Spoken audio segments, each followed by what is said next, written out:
Good evening, Matt Parsons. Special intro for you for your next trailer that you make for us. Cheers for that. And good evening, everyone else. Or good morning when we get some people in from Australia. We've got our first international guest on Impression Club, so that's very exciting. We're going to get Sravan on, Australian prosthodontist, and we're going to chat through some digital dentures.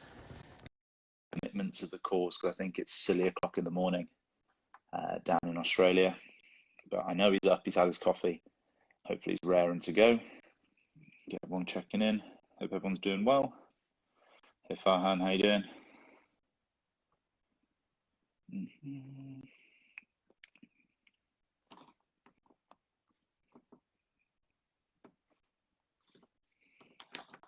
Get Smilers back in again.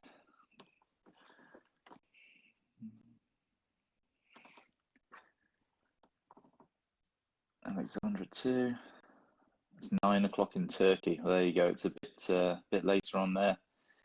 All right, Sravan's in. Hopefully we can get him joining in.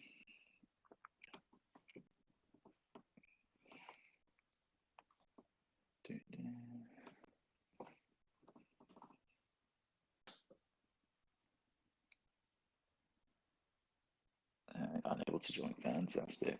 Here we go. Let's try it this way. Hi, Ali. How we doing?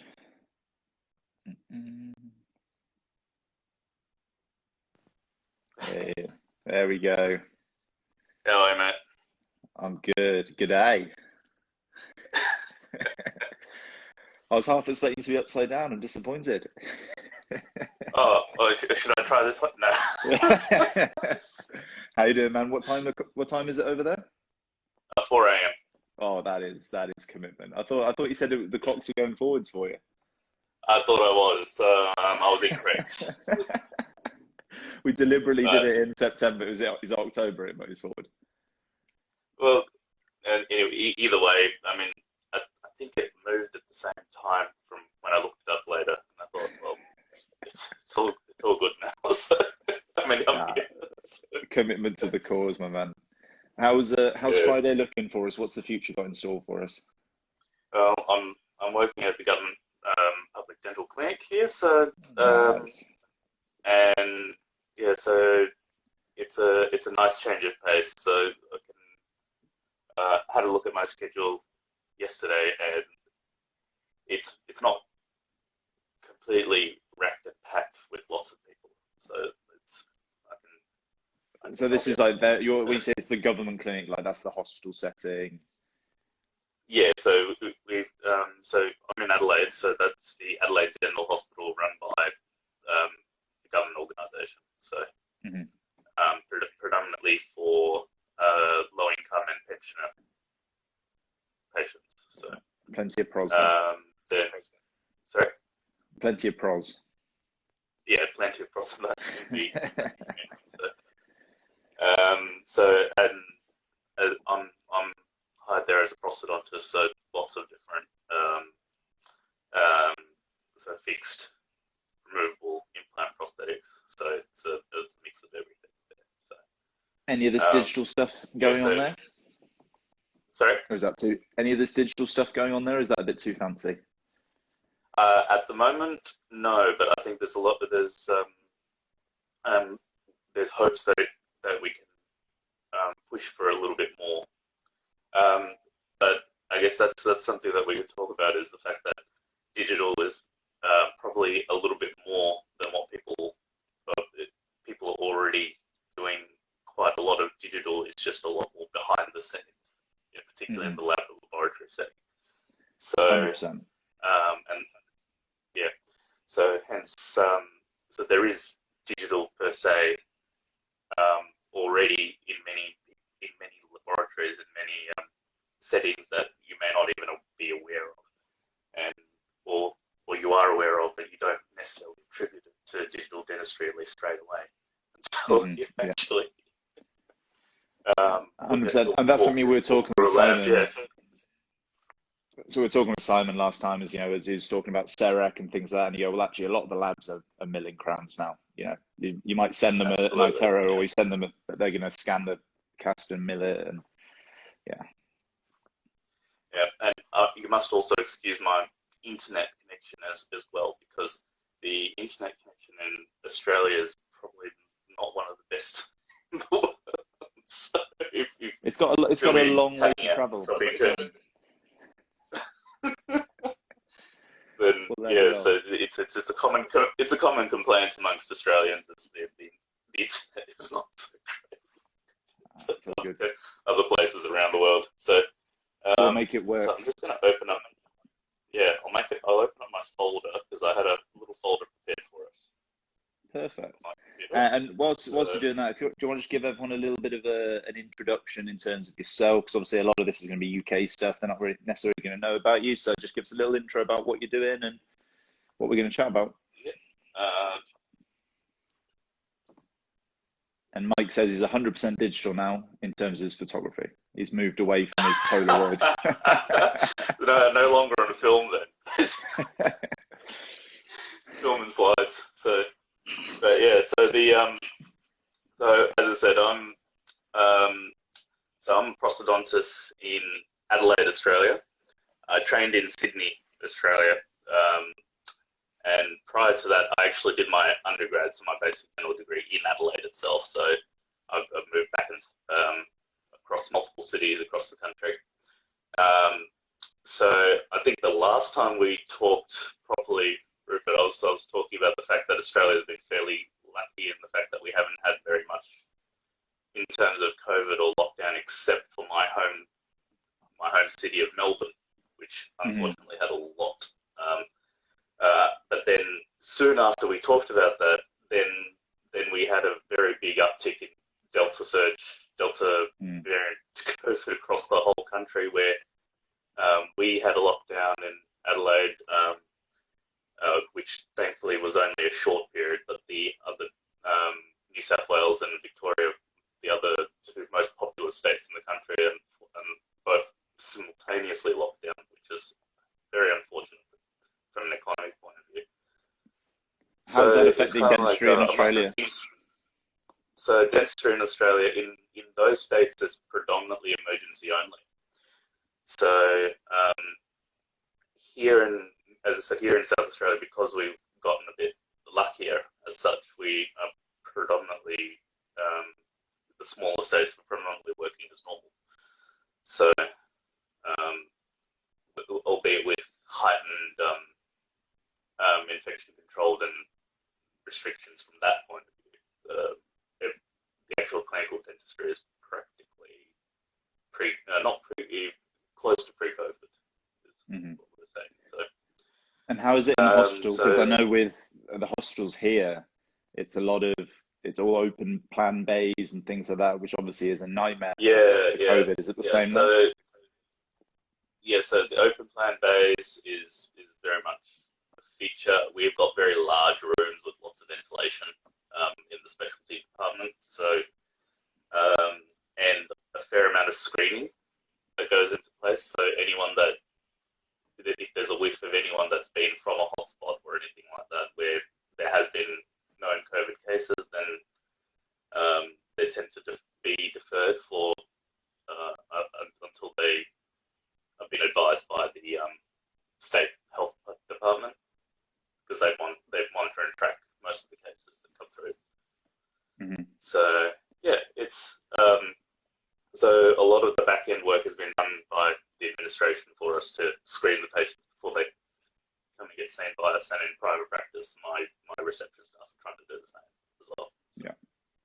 Yeah, there's a lot of additional admin. I mean, here for us in practice, we've signed up a bunch more reception and things like that, really getting on top of front of house and loads more paperwork, unfortunately.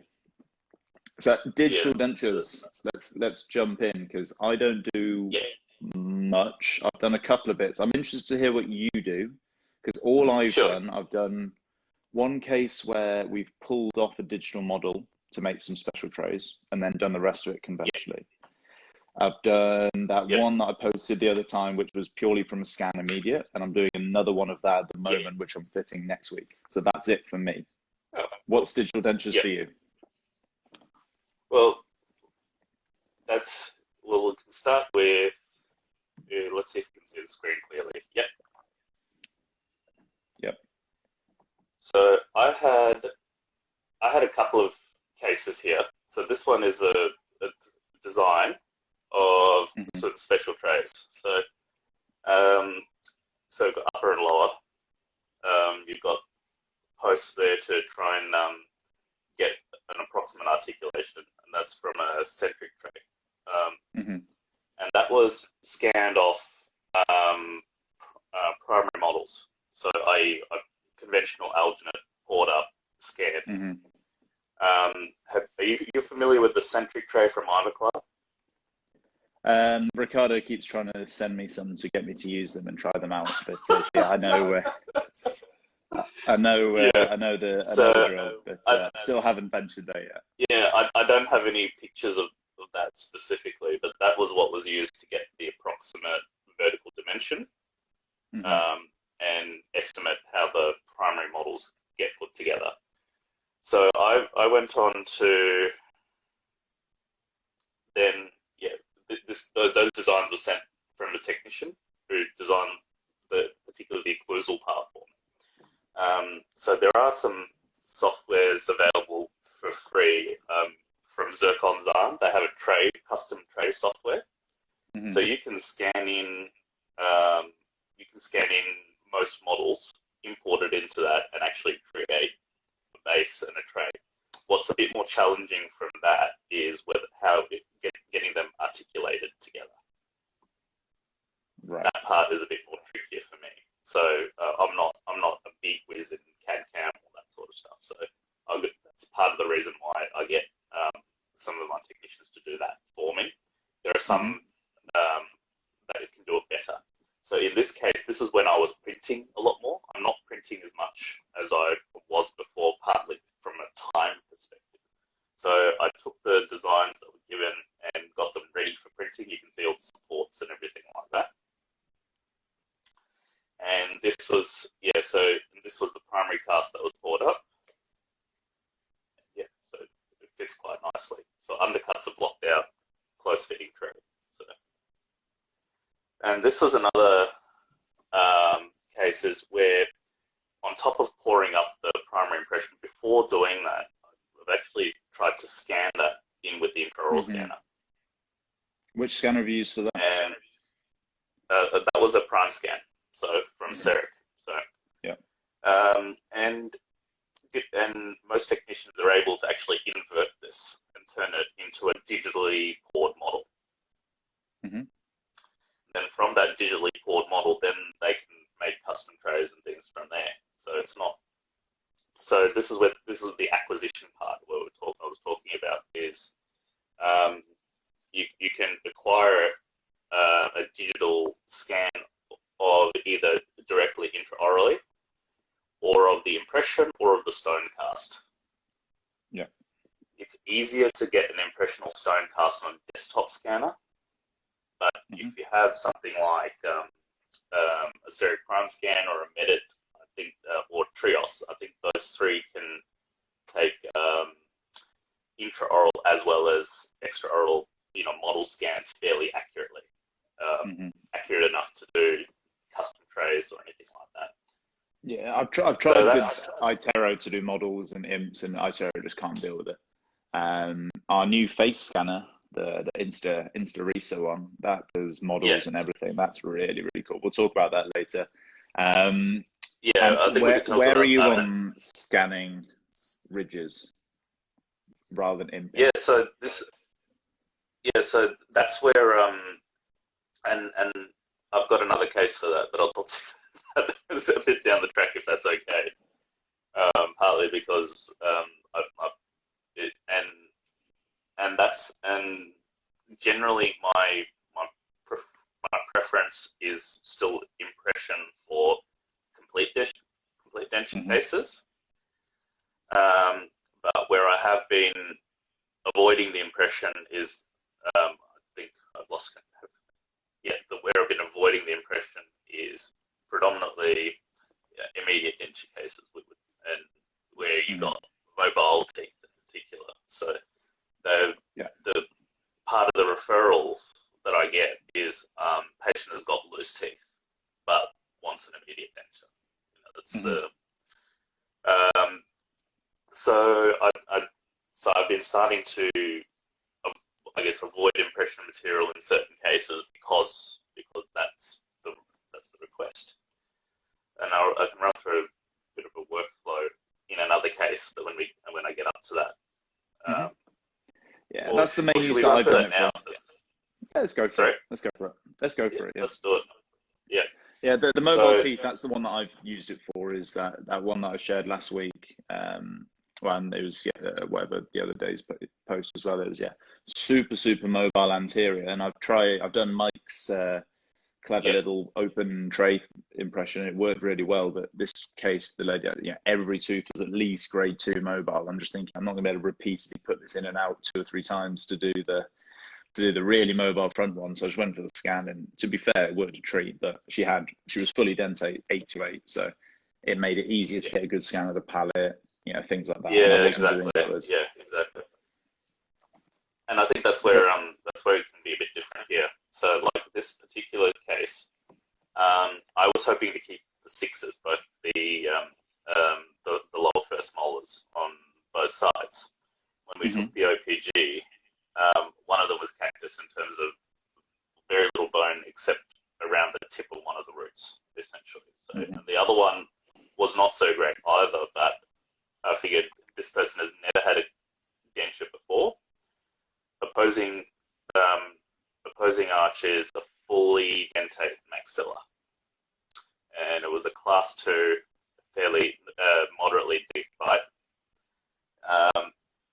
So basically, and that was one of his worries, is that I know he knows he needs to do something, but he was worried that the impression process itself was going to rip out at least 2 or 3 of the teeth in the process, and then he wouldn't be able to wear his current like little mini partial denture, which is in between here, these 2 canines, from a cosmetic point of view.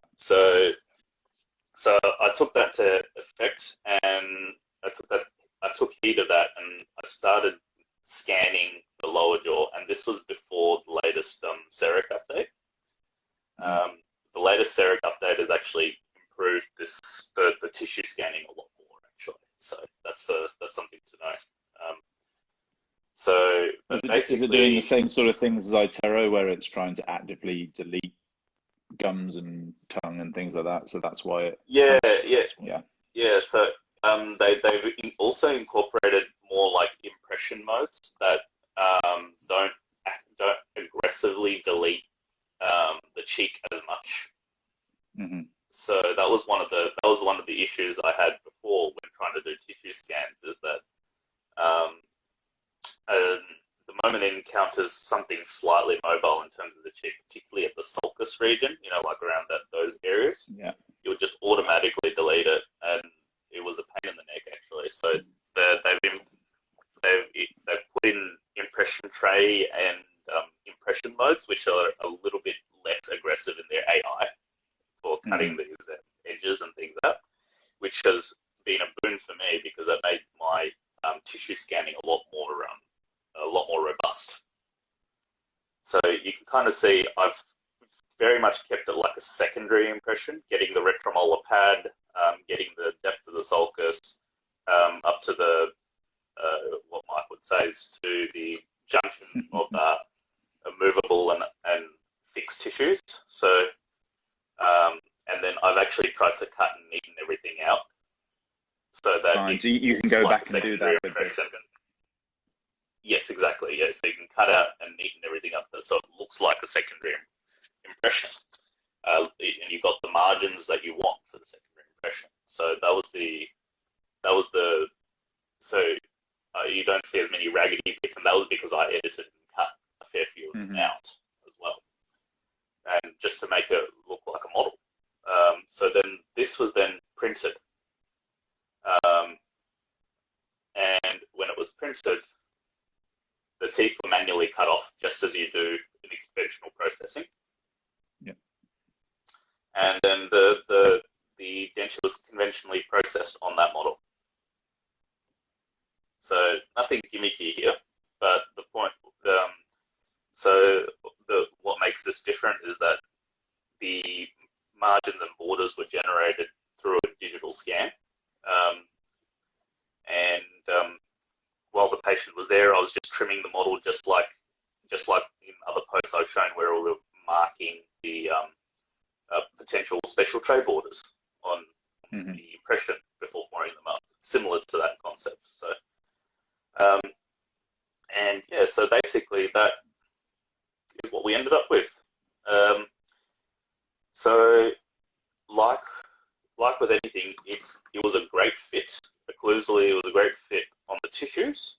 We did have to make some minor border adjustments as we normally would once you've actually inserted it and started getting the movement of the muscles.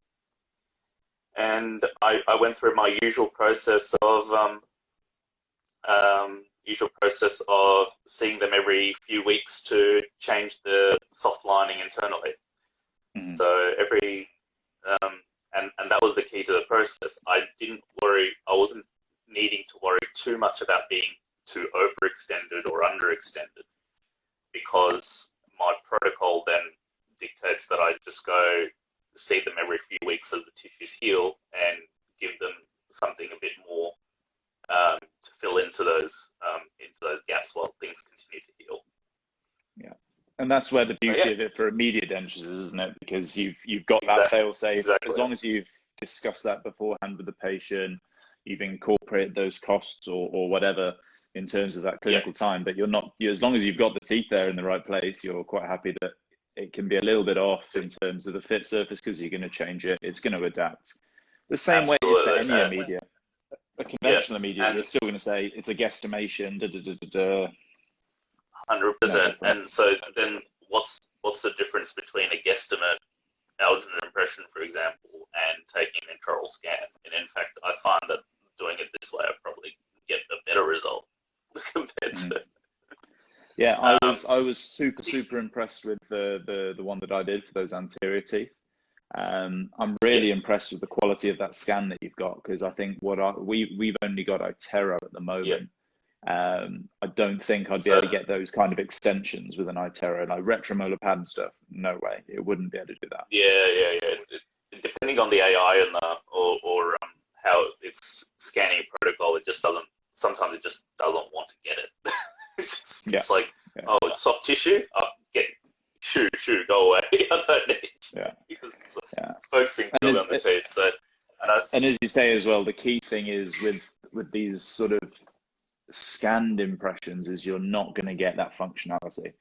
So the only adjustment I had to make on my one was for the labial frenum, because that was scanned in a retracted position.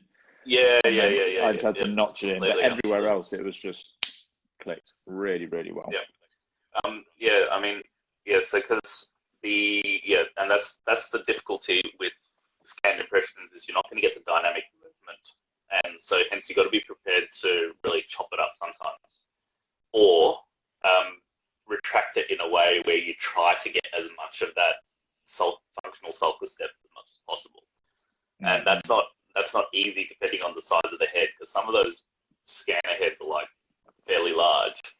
I know that the Seric Prime scan is one of the biggest, so you really need to retract it quite a bit to just even accommodate the head a little bit. Has that been a major problem? Not if you're willing to pick up an acrylic burr and start chopping things up. So that's the short answer. Which in an immediate, that's not the end of the world. Absolutely not. And that's where I'm like, okay, that's perfectly acceptable in terms of a workflow, because that's exactly what you'll be doing with the conventional impression. Why complicate things? And also, there's a bit of a patient comfort aspect. They can scan things. They can, and with that intraoral scanner, it's actually possible. So why not do it? So that's. Are you using it for conventional normal partials, rather, or are you still leaning towards it more towards me in terms of just scanning? Is that, you said sort of immediate is where you're saying scan over imp? Are you doing it for some partials or certain cases? And so I've actually started scanning a lot more for cobalt chrome frameworks. and that was actually the next in my series of photos. We're on it. We're on it. This is yeah. So I think I've shown this one on Instagram before. So that one is so we've got a cobalt chrome framework, distal extension saddle, and this is the most. This case was a learning case as well as a pushing technology to the limit sort of case for me. So this cast framework is 3D printed directly from the intraoral scan. So there was a model involved, but the model was mainly for just double checking the fit as opposed to the fabrication process itself. So if you're familiar with the fabrication process of a chrome casting, usually this is patterned in wax or a castable resin, invested like it is for gold crowns or metal crowns, and then the cobalt chrome is cast. So this was then built from the ground up, printed instead. So which meant that you got the virtual pattern designed in Exocad or a similar program, and then it's just printed. The design is just directly printed, and the model is there just to double check, click, try it in, make sure that that's all fitting okay. So this was mandibulectomy case. So you can see that there's some tissue there. So that's from I think he said that was from his leg, from memory. So to reconstruct the soft tissue lost after removing part of the mandible. So and so that was then intraorally scanned. Now this was a very, very challenging scan because of because of what I told you before, is that it likes to cut out the moving soft tissue. So when you keep cutting out the moving soft tissue, then this area here became super, super difficult to scan. And I only needed a rough idea of this scan, but I thought, well, because predominantly when you're looking for frameworks, you're after a really clear scan of the teeth.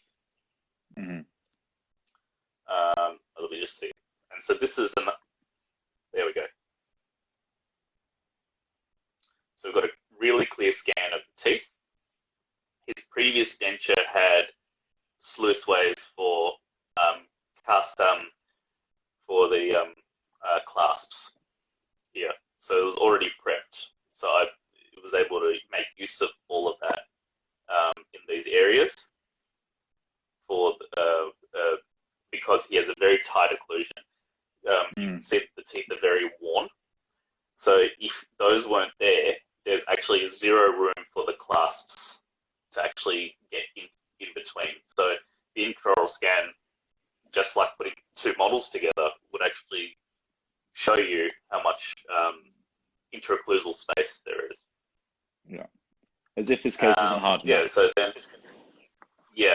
So well, thankfully, as I said, because he's so what's this guy's presenting complaint? He's got a partial acrylic denture, and that's probably what the reason these little sluiceways were designed for their stainless steel clasps. And he had that fracture, and it fractured in this point here. He had that repaired, and the repair apparently made it less wearable, so he couldn't wear it as often as pre-fracture, pre-breakage. So what that tells me is that if I tried to either fix his denture or if I tried to replicate it with an acrylic, I might end up with the same problem. So we went for a cobalt chrome casting. So, and the reason is this area you can see is quite thin here. So it's a weak point for the acrylic, considering that you're going to have a significantly high, basically edentulous ridge in this region, and then a thin connector connected up to the teeth. So basically, he comes back with a chrome casting straight from the scan, and then a wax rim. I made an error in this one in the fact that I took a buy registration at this stage. and got a try-in. And the try-in was awesome, like teeth and the fit on the fit on the natural teeth and the teeth selected. Everything was really good here. So I was really pumped. I was really excited for this. But then I did the dreaded what we call the pressure test on the distal extension saddle. So I put a bit of pressure on the posterior teeth here. Guess what happened? Splodge. Sinked in almost half a centimeter. Oh no. And almost half a centimeter. So like, think about it here. This is all really soft, really thick tissue.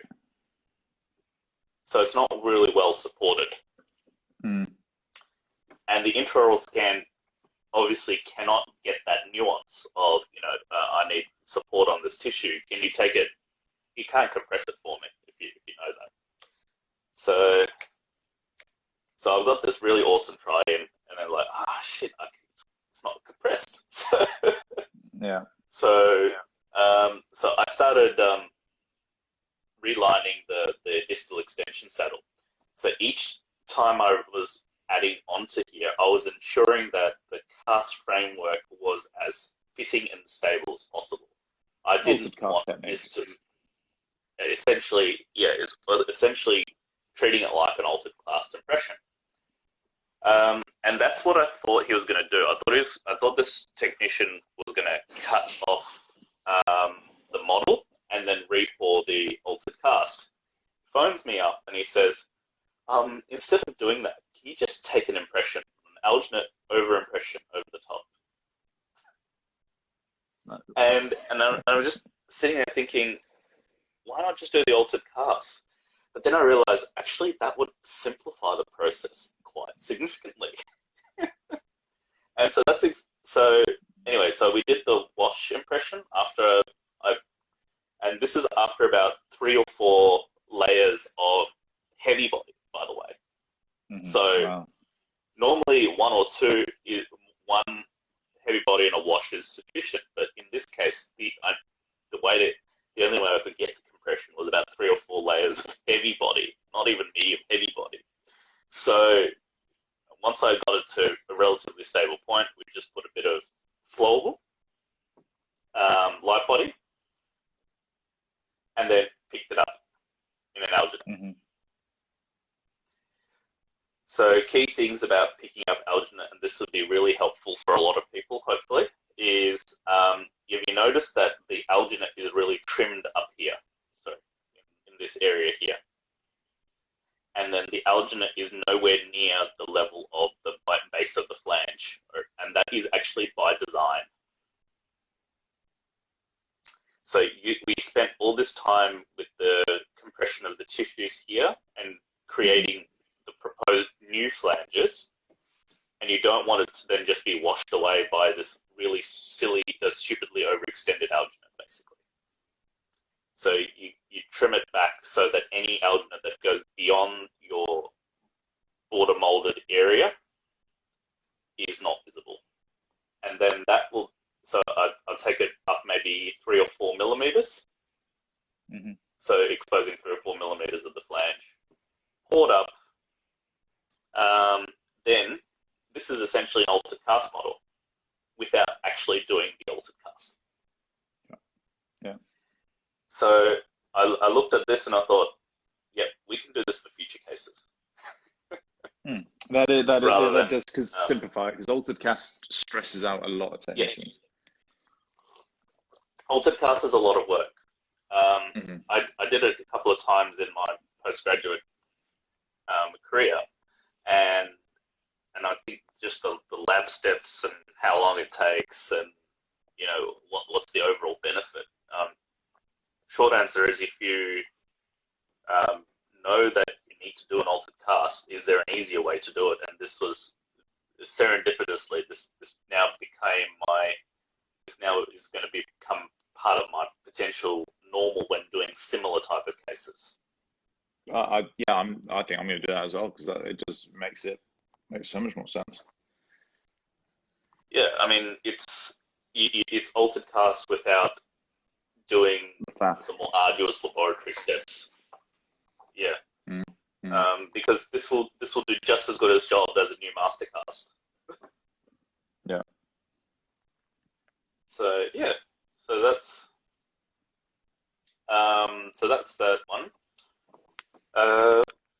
Yeah, so I think whilst we were going through there, we just had a quick question. Was it Exocad or 3Shape for beginners? I use neither.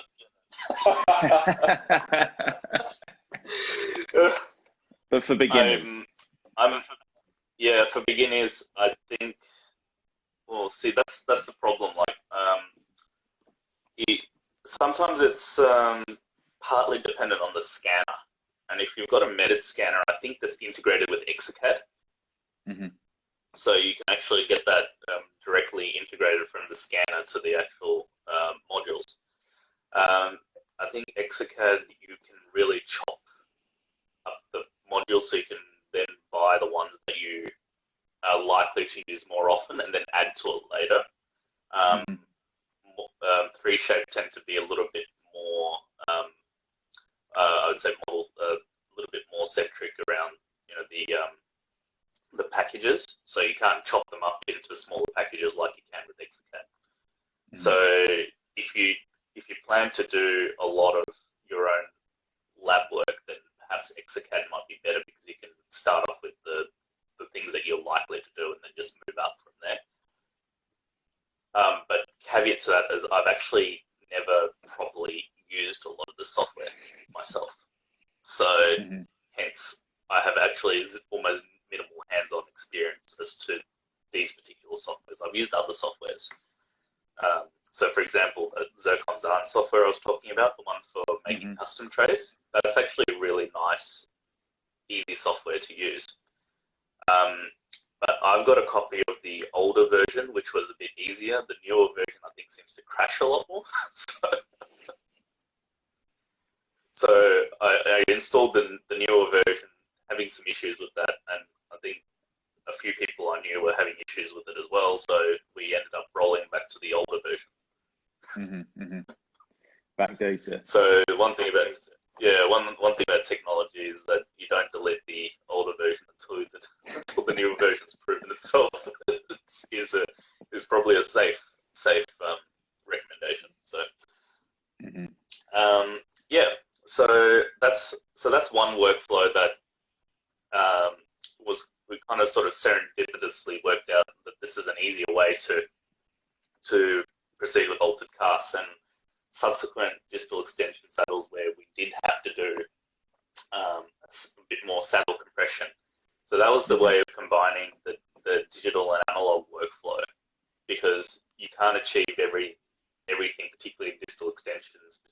You can't potentially achieve that in the scanner line, and that's one way to try and mitigate that in the whole process. It'd be similar for things like uppers with fibrous ridges, anything like that with support. Yeah, basically. So with the fibrous ridge, for example, you'd ask for the tray or the try-in to have a bit more spacing, so that then you can take a wash impression in that, and even some of my gagging patients, the ones that didn't want to have impressions, were able to tolerate the a wash impression if you prepare them well enough. So and that's what we've had to do that for some patients as well, because initially they're like, oh no, I don't want to have any impressions at all. But you kind of have to say, well, in some cases you might need some. I would try best to not do them without it. And complete dentures are probably, for me, still an arena where I'd probably still want to have a secondary impression of some sort. In general. So this is where Ricardo and I have been talking. Do you want to get the next case ready? So but this is go for it. So I think this particular case is a combo of conventional and digital workflow. Is I guess the short answer of how we ended this case. So let's start with, so conventional impression, poured up in stone, primary impression, and I'll take note of some of the markings on the land area because that's actually quite important in this process. So you can kind of see how there's some notches in the land area. And that's by design. That wasn't there because I accidentally knocked it or anything like that. So, and we were talking about the centric tray, right? So, so the ghost image here is the centric tray. Okay. So basically, I held the centric tray on the upper and lower models, and then the bite scan was taken here to grab the notches at the top, and then up and down, up and down, up and down on both left and right. So those notches there allows for the model scans to be aligned from a jaw relation point of view. So it's got something more to catch than just a flat stone surface. Perfect. Without you know, some unique notching and things like that, then this bite scan is actually really difficult. So basically from there, this was when I was 3D printing a lot more, and now I'd probably just ask them to post them to me instead of me printing them myself. So, but yeah, we started off with the primary impression. So taken with you know, the Arbo style cutback trays, and using the light body alginate and a heavy body tray alginate essentially. So along with that, as long as you've got a reason, syringed into the sulcuses directly. So as long as you've got a reasonable size tray, where you know the light body isn't too under supported, then you're very likely to capture the whole sulcus with minimal air bubbles, and that was really the goal. I'm not worried about small air bubbles like that, like those ones. So because they're quite inconsequential when it comes to making custom trays. You can easily flick them off on the stone cast as well. So, so as I said, I poured up the models. You can see the notching as we were talking about there. And then the technician then sent me upper and lower custom trays that are articulated. So this is what I was talking. So my guess was this was 3-shape dental studio for this particular technician. So the 3-shape denture module, partly because they have the capability of making custom trays that are articulated a lot more easily. Because as you know, Ivoclar are a bit more aligned with the suction denture protocol and things, which requires a closed mouth impression tray. And so I think their 3-shape and their software are able to replicate the designs of those type of custom trays. So I did the complete impression in my usual manner, heavy body, periphery, and light body everywhere else, essentially.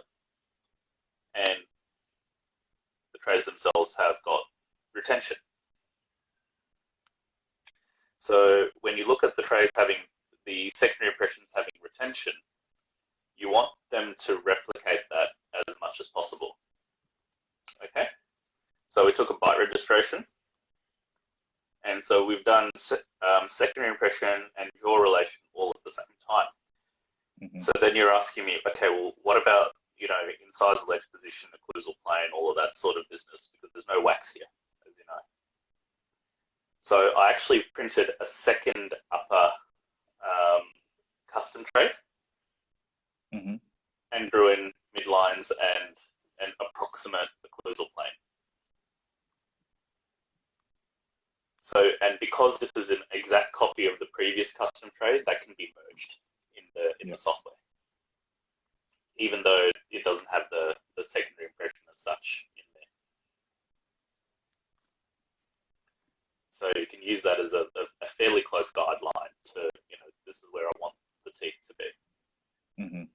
And this is a printed try-in. Oh, okay. You're going for everything.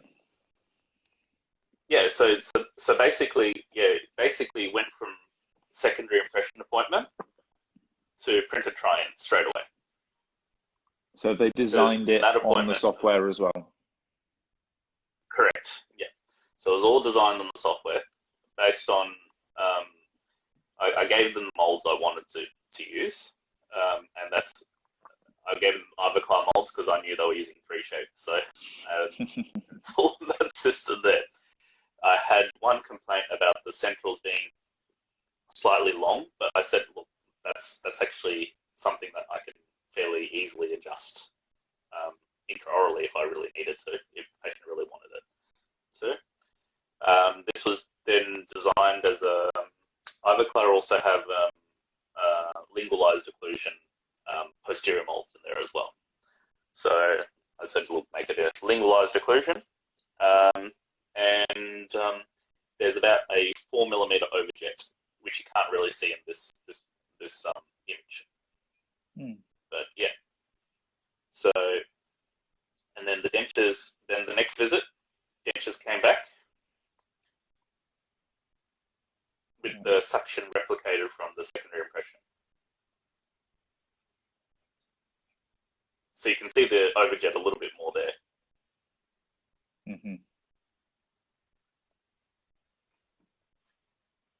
So when you're getting back those printed try-ins, what are they made of? So is it? Sorry.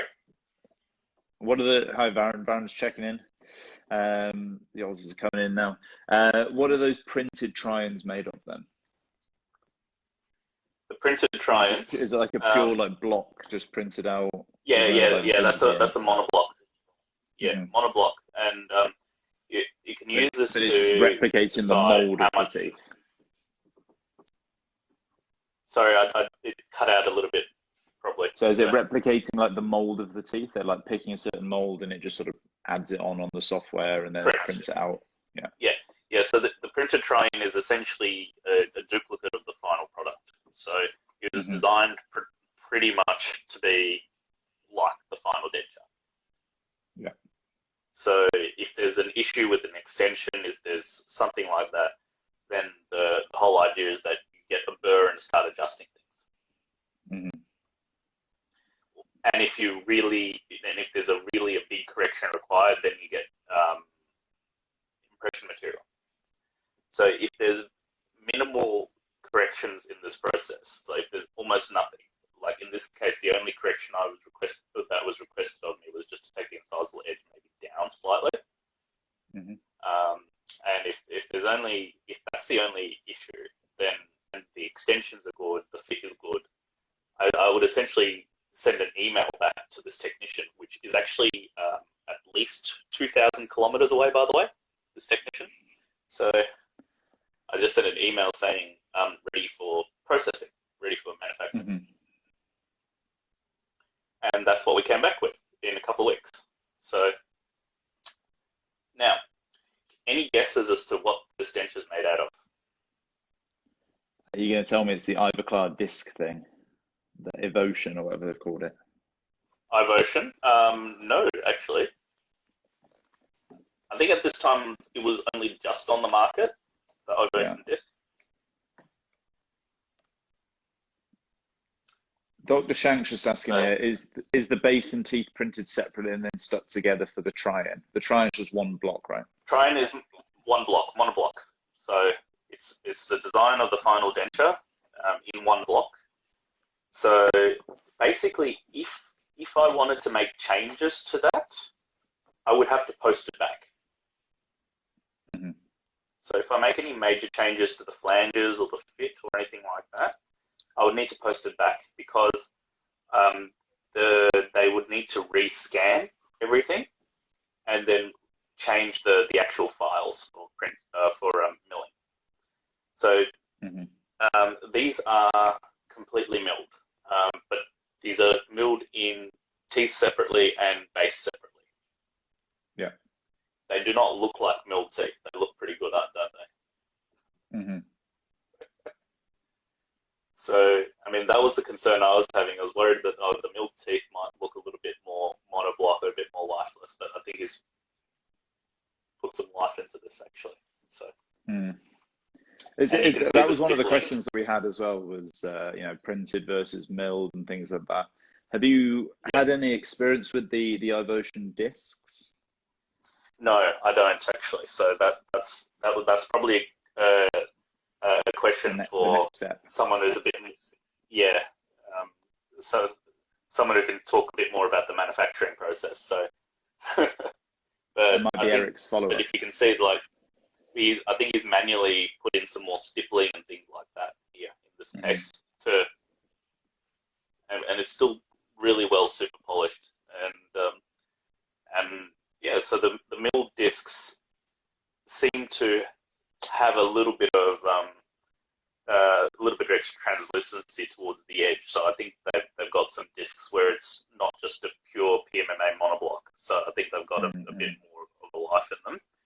And just my understanding is I think there's like a gradient of translucency, which then the milling strategy is able to. Well, as I said, I'm not so savvy with the actual manufacturing process, but I think that they have the strategy where if you want a certain amount of translucency, then it's positioned slightly differently on the disc depending on how translucent or not translucent you want the result.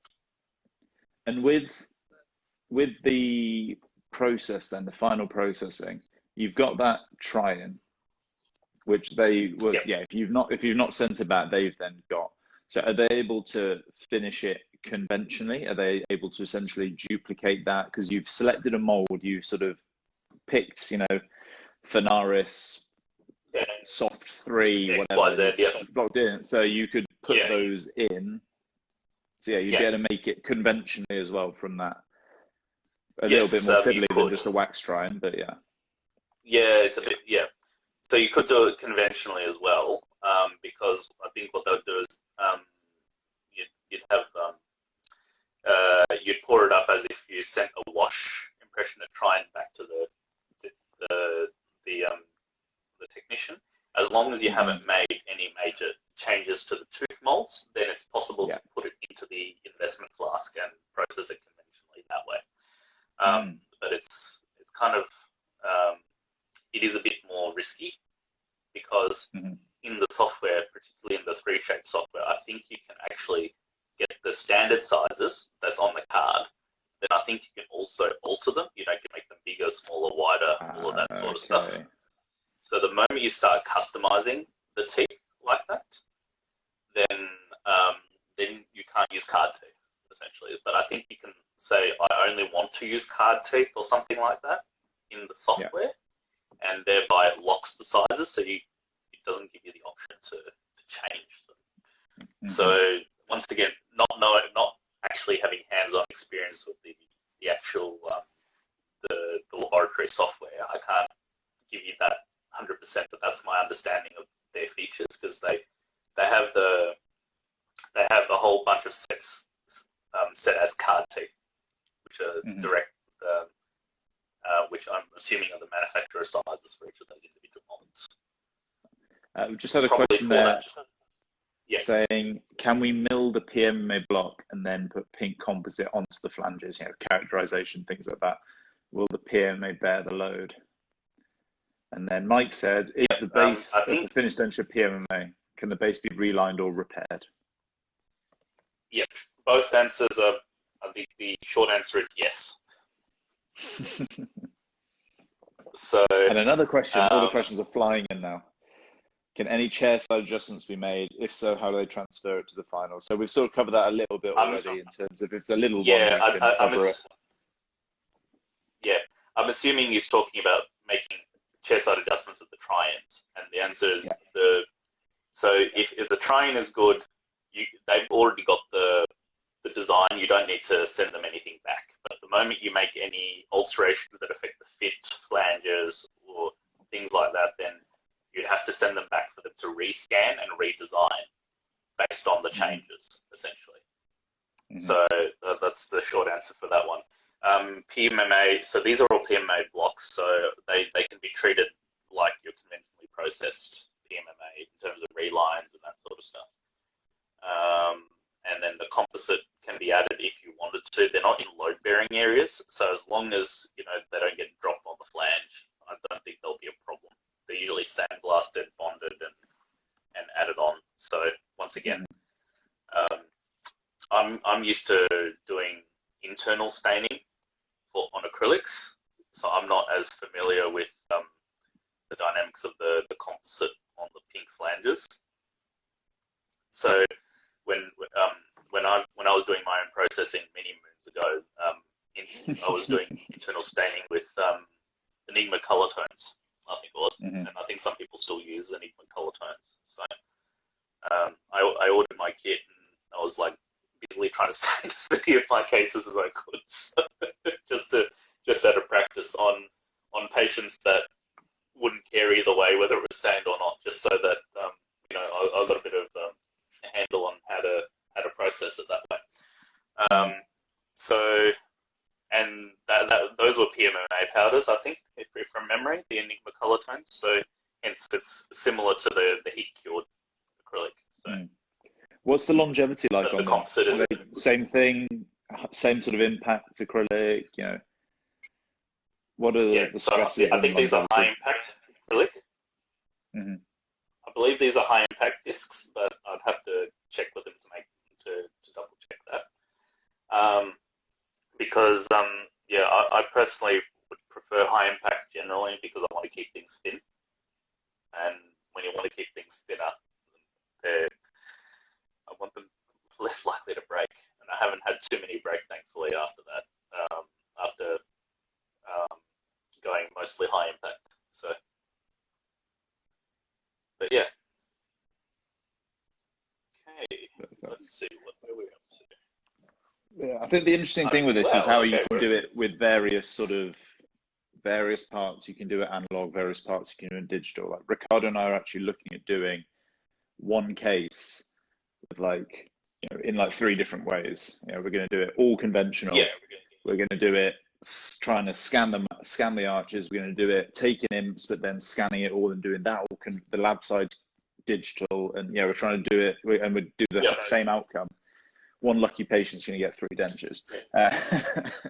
And I have a little bit of a theory. I have a little bit of a theory on that, and there are cases where, regardless of the accuracy and regardless of how well that they're processed, they're going to do well regardless, and that's to do with the ridge anatomy, and the flange shape and all of that sort of stuff. So then the precision and that sort of stuff becomes a lot more important, where you don't have as much ridge and you don't have as much support. So changes in the denture base can start to impact clinically in terms of more pressure spots and that sort of stuff. And that's where I think I was leaning towards, particularly in that case, I was leaning towards a milled denture to see if my impression can be replicated better. Because I have had instances where I could, in my impression, get really good retention, really good suction, only to be buggered up in the processing, for example.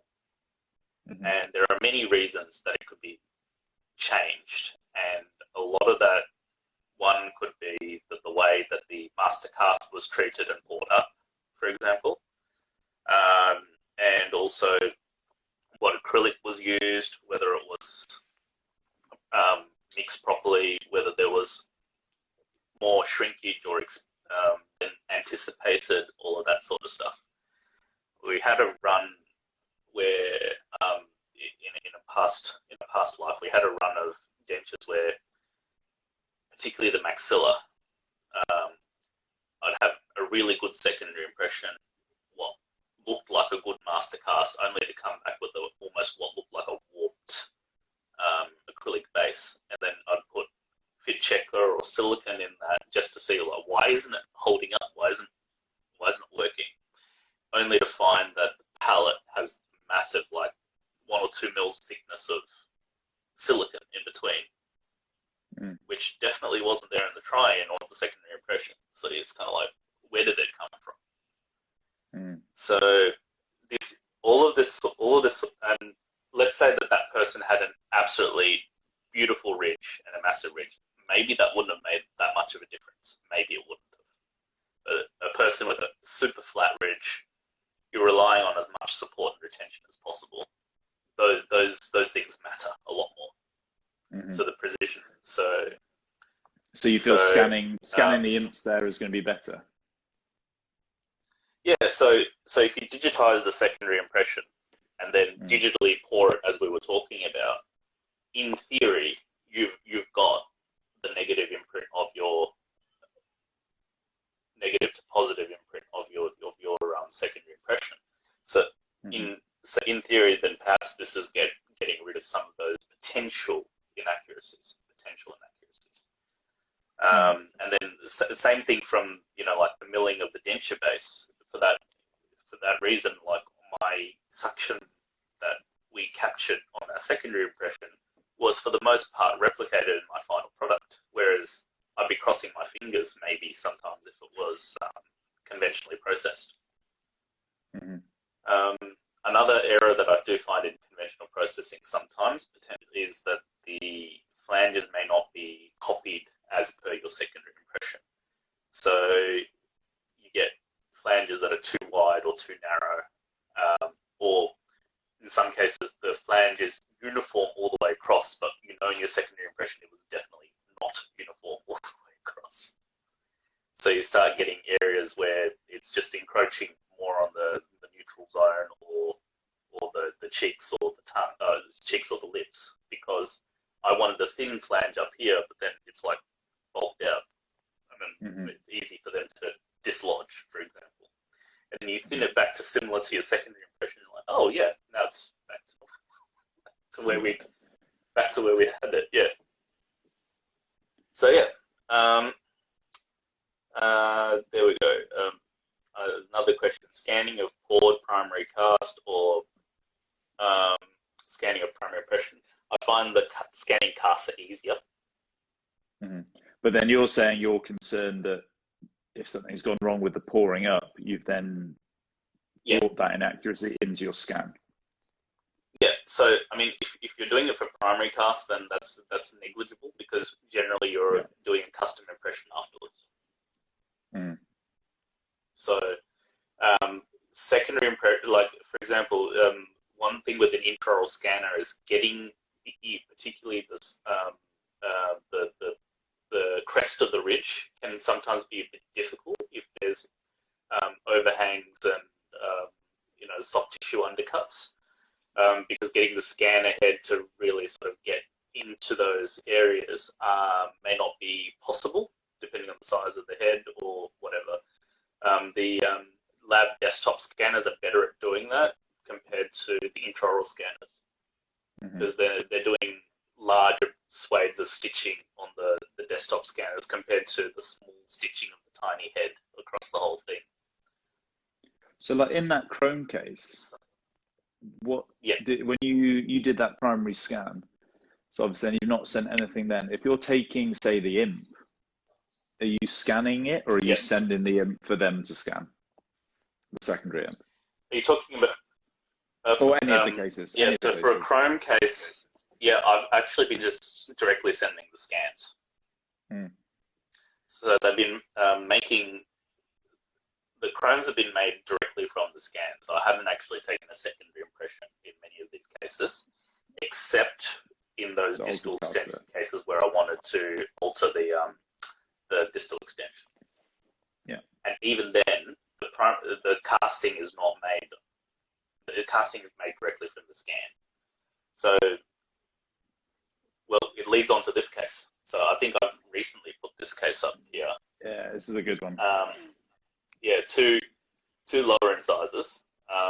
This is stained with OptiGlaze, I believe. So that's what he used to try and get a little bit closer to the canines. The laterals are a bit on the dark side, but trying to get that matched that way. This was the old denture, and the main concern of the old denture was that it was thick, particularly on the lingual side. So this is the printed cast. casting there. So this was all done in one episode. Just the arch was scanned and then this was made. Because this is not distal extension scan, I don't feel the need to do, like another altered cast or anything along that line. I can process, us technicians process directly on there. Shade matching, frame try-in, and this is where it shines. So these are the printed scans. Very, very good adaptation around the teeth.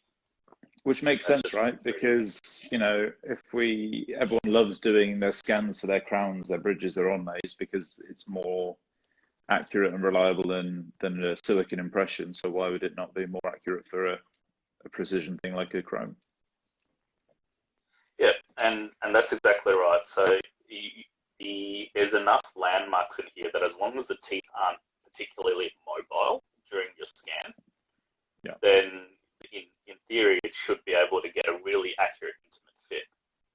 So, and as I said before, these printed castings are metal printed from the ground up, and because the other way that these people have been 3D printing castings, for example, is that they would print the pattern. So normally it's a wax pattern and that gets invested, but the other way is to print a castable resin version of this. Try it on the model, try it in the mouth sometimes. So I think I had an old case where I was actually doing it that way. And hi again, people. Not really sure what happened there. I thought we've gone over the hour deadline, so don't really know why we've been kicked off. But we'll finish that case off if we can. Get back in. It has saved, so I'll be able to do it on the TV properly. I'm not sure about the part 2, but let's see if we can get Sravan back in.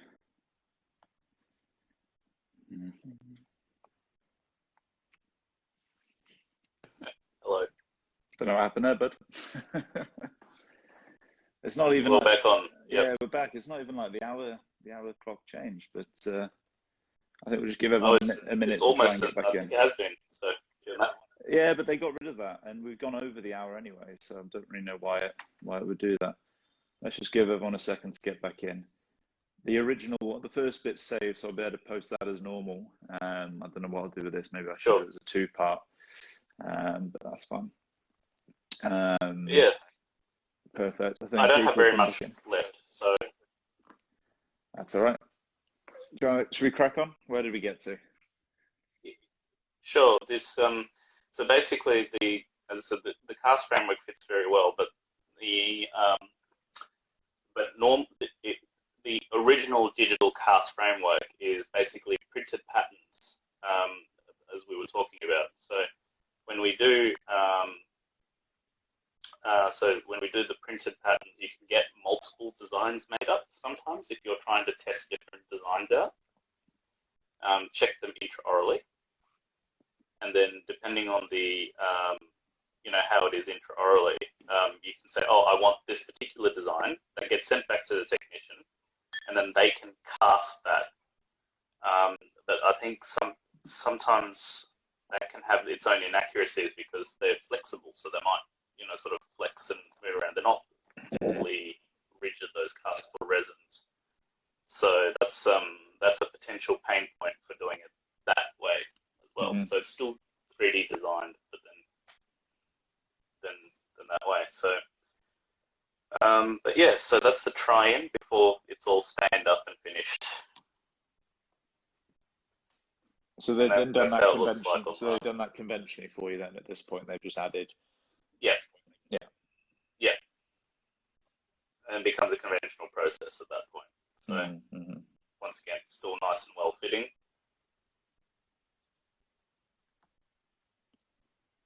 Okay.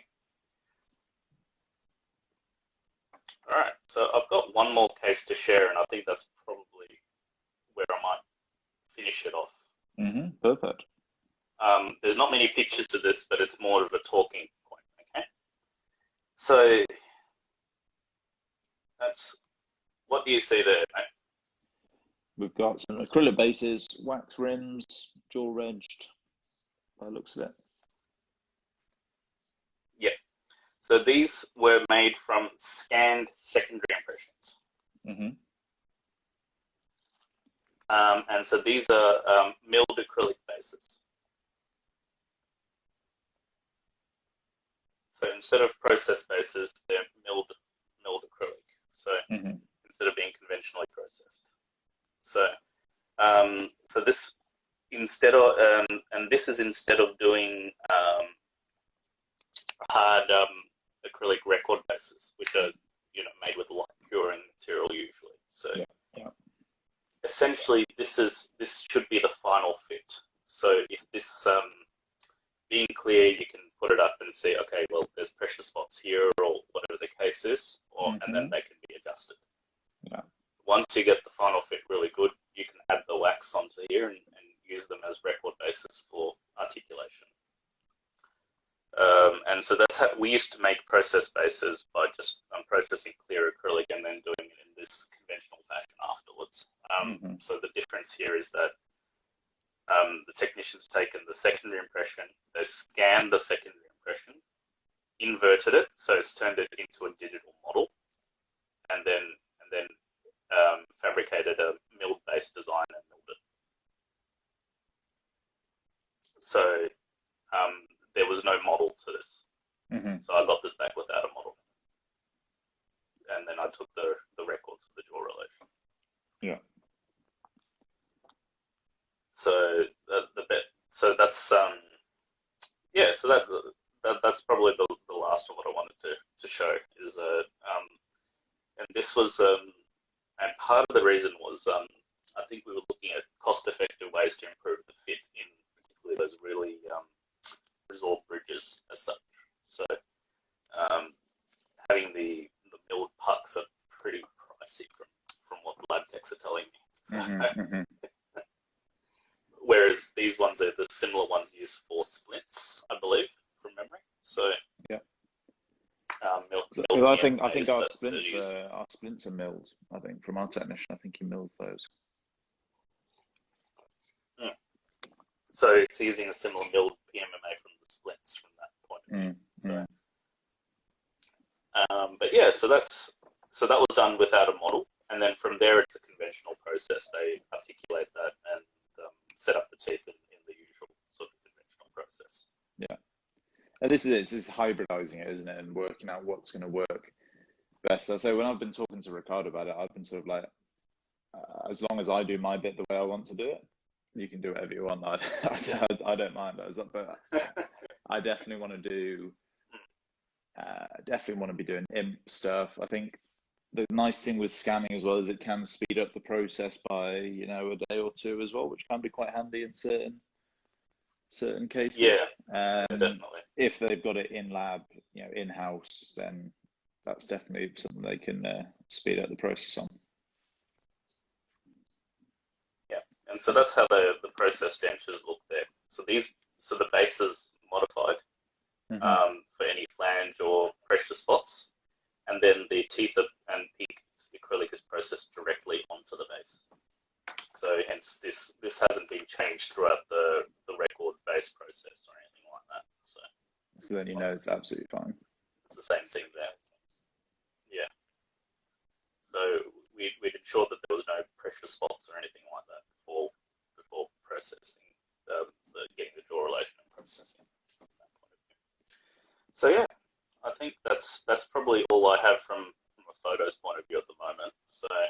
Oh, perfect. It's more than I've got, so I've got one case. Yeah. I think it's interesting. We've got face scanner now, which is going to be an interesting thing for us to try and integrate. I think it's more aimed at the implant stuff. I think they're really billing it for teeth in a day, all on X, taking that risk out of it because they're very confident this particular scanner. They're very confident that with a retracted facial scan, their software can integrate an intraoral scan, an STL file from an iTero or whatever, because their facial scanner is so accurate to that kind of small detail, it can instantly do that. And that means you can integrate it with your CT scan as well. So yeah, the thing, you've got all this information. It's going to reduce your risk of cancer midlines because your technician has literally got on their computer screen the entire patient. Which, you know, I guess you can integrate into complete dentures, immediate dentures, the same way. So was that better? I missed that. Yes, it might be a bit overkill for dentures, but I think if you've got the technology already available, you could potentially integrate that as well. Yeah. So it's sort of, you know, like you can get a facial scan with the record base, for example, and then have the record base scanned in separately and insert and match that way, for example. So there are ways to you know, see if you can get a simulated try if you've got enough data. Yeah, so, absolutely. And it's I think it's one of those things, if we've got, same with anything like record taking like this, if you get slick at it, you can never have too much. You can choose not to use it, but you know, it's nice to use. But it's from a clinical point of view, it's going to be interesting to see what we can do with it. But I think definitely things like scanning impressions and things like that, I think definitely it looks really, really good for that. We've tried a couple of times, so that's looking good. Yeah. Sounds like someone's woken up. Anyways, I think I might have to call it a it sounds like it. To be honest, because But anyways, no, it's good having a chat. Thank you so much for coming on with us at 4 o'clock in the morning. That is absolute commitment to the cause. And for everyone else, we're going back to the old days of doing impression materials next week. So we'll catch you then. But cheers, buddy. Have a good Friday. Excellent. Cheers. You too. Cheers, mate. Have a good evening. Yeah. Cheers.